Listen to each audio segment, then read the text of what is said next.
Estás viendo Ecocultura TV Comunitaria. El Octavo Arte les da la palabra. Un proyecto de Grains de Energies y Eco TV Comunitaria.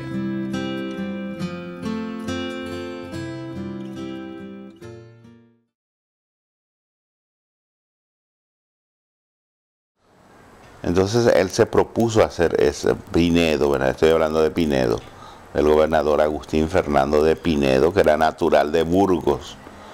Se propuso hacer esta fundación y el cabildo le pone un diputado que tiene que elegir el lugar exacto para la fundación. Fue don Antonio Caballero de Añasco y que al final fue el que eligió este lugar, que tenía que estar, dicen, a 10 leguas de Belén y no lejos de Lipane. Y según los comentarios ya de entonces, como Aguirre, por ejemplo, si más hubiera ido, más tierras hubiera recuperado el Paraguay, porque son antiguas tierras paraguayas, no era una conquista, sino una recuperación. Era una población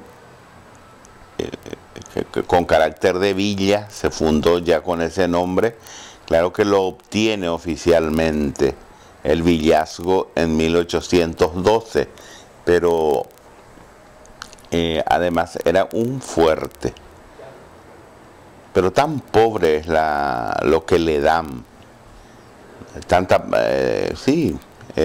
Los elementos de defensa y todo eso, se tienen todo.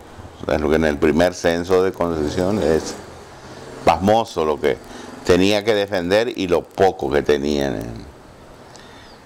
Tanto que un tiempo, porque se hizo una alianza con los Mbayá unos años antes, con una parte de ellos, que eran los encabezados por Lorenzo Chegodí, que quiere decir el viejo.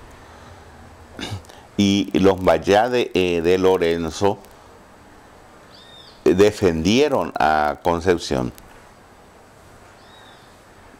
No es muy sabido eso, que alguna población hispana o paraguaya haya tenido unos defensores indígenas, ¿verdad? Porque no tenían mucha fuerza para hacerlo por sí misma. Tanto Concepción como Belén, que existió antes.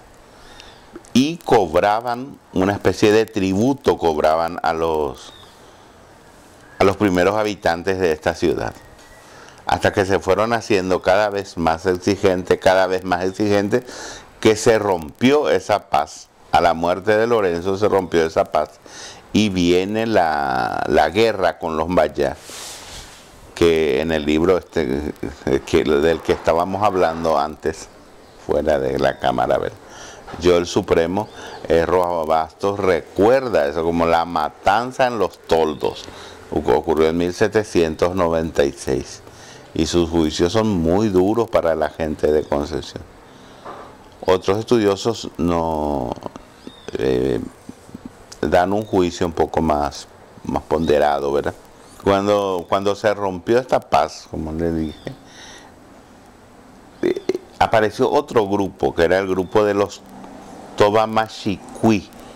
Hoy decimos más bien Mascoy, ¿verdad? Pero antes, en esa época decían Machicuí, que formaron como una fila, un antemural un poco más allá del río, hacia el occidente, frente a los Guaycurú, que eran muy feroces, y defendieron no solo Villa Real de Concepción, sino también Villa San Pedro de Cuamandiyú y Villa del Rosario del Cuarepotí.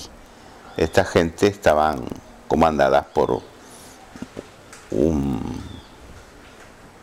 gran señor de ellos que obtuvo el grado de general del gobierno español, el general Pedro Siquinta Ambuyamadimón.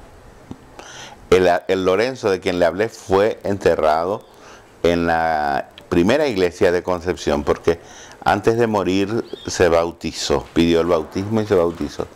Y Pedro Siquinta también él fue enterrado en la iglesia de San Pedro.